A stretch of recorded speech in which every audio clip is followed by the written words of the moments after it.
From throwing boots at him and walling him up to him, shouting at me and saying he was going to send me home. But yeah, I'd run through a brick wall for NASA. Careful. Hey, what's happening over here? I promise you. No, he didn't look. Australia captain, got LBW a lot. Not many people like him. We fell apart in We Sydney, did. Yeah, didn't we went early, didn't we? Well, we had a good Christmas and we really enjoyed Sydney. Yeah.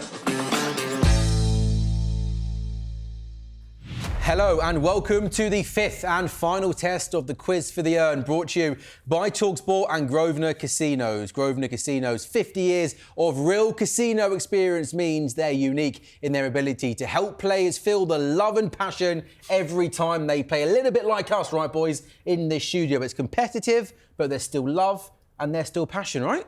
Yes? Anyway. God, there's a long pause after that. Oh, just come on. Best captain then. The best captain you played under that made you feel loved out there, Harmy, that you'd run through a brick wall for. Yeah, probably Vaughan.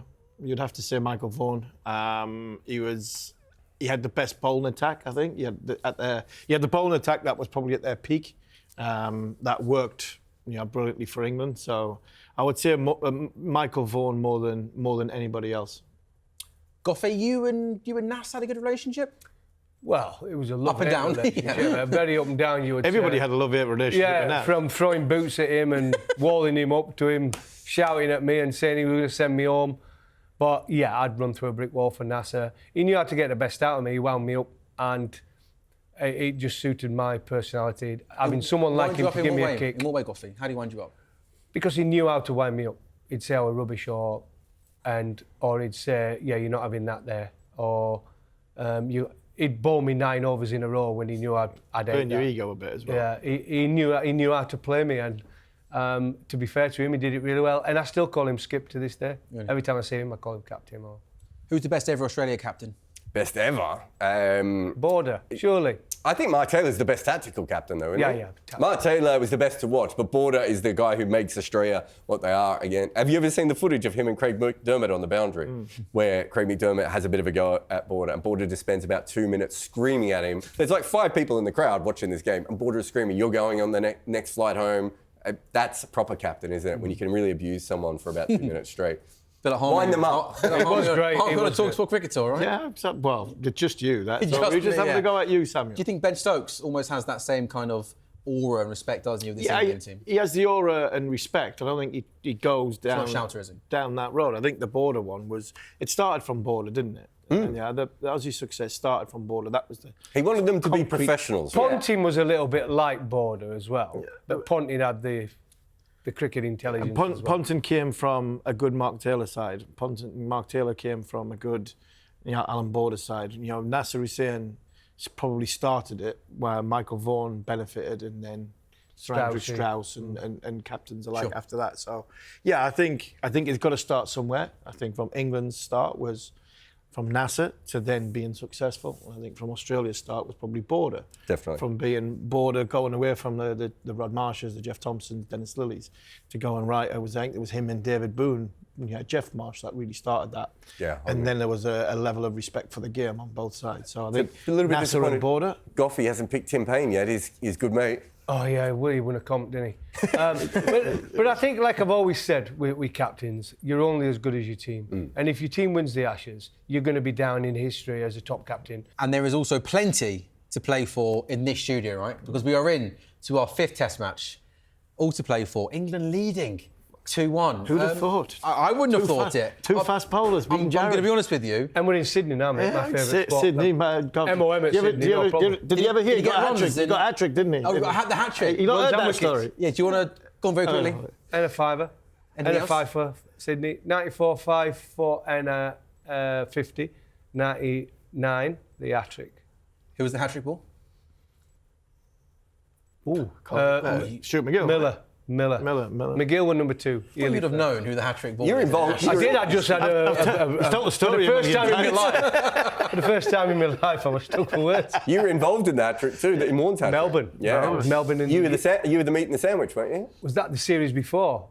Yeah, it was. 94, Christmas 94. So you came out, Daffy, me, Malcolm. and then Devon Malcolm was last. And everybody knew it was going to be Googly, right? And he still got, was it Court Booney? Booney. Yeah. Court Booney, shortly. So, in the first innings of the 5th test, Harmy, I will be giving you a list of things related to the Ashes. These could be players, grounds, umpires, absolutely anything. And you've got 50 seconds to describe as many of them as you can to Darren Gough. Obviously, you can't use any of the words that are written on the sheet. You are allowed one pass, Goughy, OK? Now, Jarrod, you're obviously on your own, so you, unfortunately... So I'll explain it to me. You're explaining it to me, OK? And obviously haven't seen any of the... Careful. Hey, what's happening over here? I promise you. No, he didn't look. I promise you I didn't look. I'm reviewing it. No review, not out. I promise. I didn't look. I would ask him what am I going to... He's going to say stuff. It's a charade. So he can describe it to you without saying and then what I it have is. to say what it is. Whether it's a player, a ground... Whatever it is, it could be anything. You've got to guess what it is, OK? Right. So we've got 50 seconds, OK? Ready? Yeah. Steady. Take it away. Venue for the Boxing Day Test match. Melbourne. What's the ground called? MCG. Yeah. Billy Bowden. Test match venue in Birmingham. Edgbaston. The bouncer war in the early 30s. What was the series called? Borderline. Former Australia captain, got LBW a lot. Not many people like him. Steve Waugh. No, other one. From Sydney. Not many people like him. Smith. You spoke to him the other day, I think. Did I? Yeah. Michael Clark. Michael, yeah. Knight of the Realm, Durham chairman. Durham chairman? Yeah, was a Durham chairman. Knight of the Realm. Surrey and Botha. Yeah. There's a stand at Lord's. Compton. No, other one. Edrich. That's the one. Left arm, 05 series. Time's gone. Giles. Time's gone. How many was that, boys? Was that A lot. 7? It was. It was. Did you not 7 know that indeed. Beefy was the Durham? I didn't know he was... What did you say? Durham chairman. He was president. Knight of the Realm. Durham Yeah, I thought he was chairman. president. No. He is president now. All right, OK. Not chairman. I've really enjoyed asking the questions today. Not having to answer them. I don't have to answer them. OK, I'm sorry, Jarrod, in advance, but I want England to win anyway. I think you'll get all of these. Oh, really? No. It's the Australian ones I'm going to struggle with, basically. I have got one pass, OK? All right, on your marks, get set, go. The way that England play cricket now. Bazball. This. The Urn. Australia's 4th best seamer, build him a statue. Boland. The touring group that goes with the England team. The England Lions. No. The A-team. No, Sorry? The tourists. The fans. Oh, the Barmy Army, sorry. Yeah, you work for them. The second biggest ground in London. The Oval. Shane Warne to Mike Gatting. Ball of the Century. Yeah. He was best man at his wedding. He had a skunk hair. Hit the ball, switch hit. KP. Yeah. The best batter of all time. Bradman. The host of the Stick to Cricket podcast. Vaughan. The ground in Western Australia. Melbourne, Sydney, Perth, Adelaide. The ground in Western Australia. Hobart. Sydney. Why don't you pass this? Pass. Oh, I'm sorry. I apparently I know. Too. The Wacker. The Wacker, yeah, sorry. You just started saying city names. No, I know. Do you know what? I just panicked on ground didn't know and what else to geography. say. I knew that I was going to just... I tell you what, though. I'm not smashed going it. more than 7, no? You smashed it. Got 9. Oh, dude. Sam. OK, so that is the end of the first innings in the 5th Test match. And Jarrod Kimber, you find yourself ahead 9-7.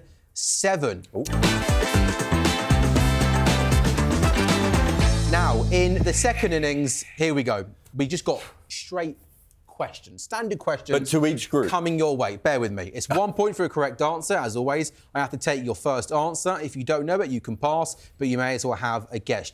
Jarrod is leading 9-7. Second innings of the 5th Test match. Jarrod, I'm coming to you first, OK? Here we go. 50 seconds. Your time starts now. Who has the most Ashes centuries for an Englishman with 12? Alistair Cook. No, Jack Cobbs. What was the scoreline of the 2015 Ashes series? 3-0? No, England 3, Australia 2. Who put on 109 with Kevin Peterson at the Oval in 2005?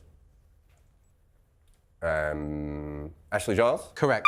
When Peter Siddle took a hat-trick at the Gabba in 2010, who was the first of those 3 wickets? KP. Alistair Cook. Which bowler made their England Test debut at Lord's in 2019? Jofra Archer. Which Australian joked that they were the first person to score a century on a UK holiday after scoring 118 at Headingley in 2023? 118. Mitchell Marsh? Correct. Whose 562 runs helped England win the 2013 series 3-0 and saw them finish as the highest run Ian scorer? Bell. Correct. That's time. Well, that felt quick, didn't it, boys?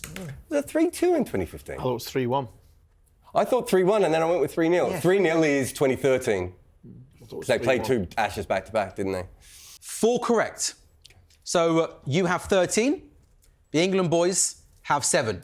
Okay. So 6 points to tie. A lot. And you would win the series then. That's a lot. But 7 to guarantee a test match victory and a 3-1 win. Come on, the boys. Right, 50 seconds.